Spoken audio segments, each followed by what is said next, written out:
Air Show, le kiosque. Et on ouvre le kiosque des régions. Alain Moreno qui reçoit ce soir Bernard Guidicelli, président Fédération française de tennis pour le tournoi de tennis féminin Open NJ à Andrézieux-Saint-Étienne qui se déroule cette semaine et dont la finale aura lieu ce dimanche. Andrézieux-Bouthéon accueille un tournoi international de tennis féminin et je suis avec, comment on vous appelle, président ? On m'appelle président, oui. On m'appelle président. Je suis le président de la Fédération française de tennis, Bernard Guidicelli. Est-ce que je peux me permettre de commencer déjà par quelque chose d'assez original ? Vous n'avez jamais été compétiteur. Si, pourquoi vous dites ça ? J'ai été compétiteur. Quand on va sur Internet, on a l'impression que vous êtes le premier président à ne pas avoir eu de... Non, mais vous savez, il y a plus de 500 000 personnes qui pratiquent la compétition en France, et heureusement d'ailleurs, et pas tous ont été au haut niveau, mais j'étais un modeste compétiteur de 4e série, mais j'étais un compétiteur passionné, comme le sont à peu près 300 000 personnes aujourd'hui en France. Vous êtes président d'une fédération française. Bon, vous êtes né dans un endroit pas très connu. Marseille est capitale olympique. Dans votre cœur, le cœur, il bat très vite. Non, mais je suis né à Marseille un peu par les nécessités de la vie de mon père qui était marin, mais je suis avant tout corse et j'y réside. Un tournoi de tennis féminin, pourquoi ? Tout simplement parce qu'il existe un circuit du tennis féminin international et que ce circuit attribue des points pour accéder au plus haut niveau et aux compétitions du plus haut niveau, et que sur le territoire il y a un certain nombre de tournois qui permettent d'acquérir ces points pour aller vers le haut niveau, et le tournoi d'Andrézieux-Bouthéon y contribue. Quand on lit le dossier de présentation, on voit que c'est destiné aux jeunes pour déjà toucher un peu le milieu international.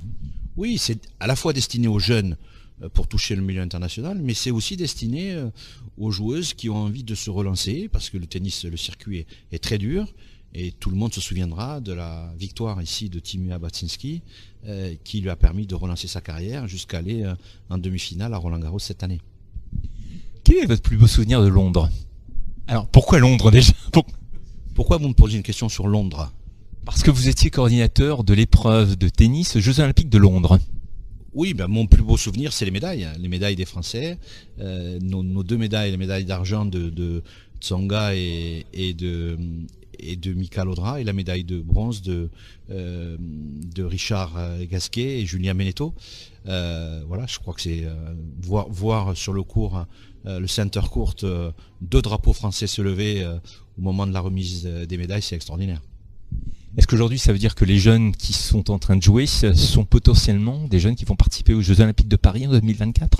Bon, déjà, moi, le terme potentiel, je ne sais pas ce que ça veut dire.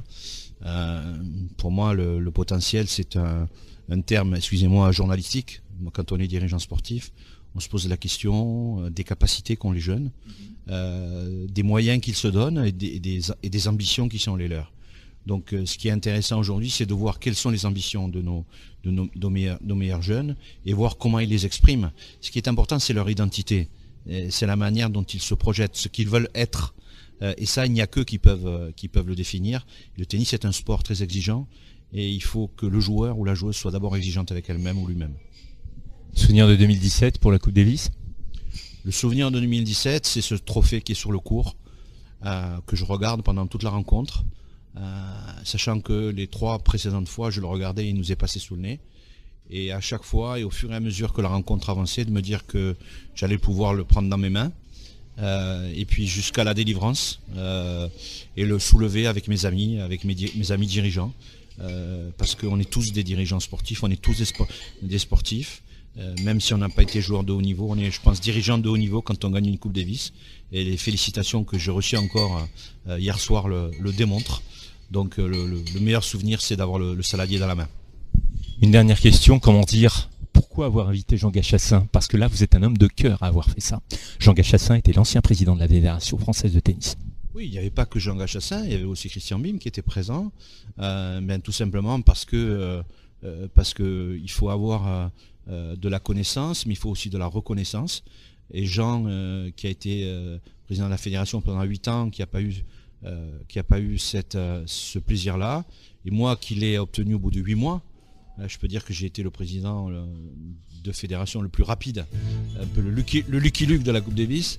Eh bien, je voulais le partager avec lui. Traqué à bout de souffle,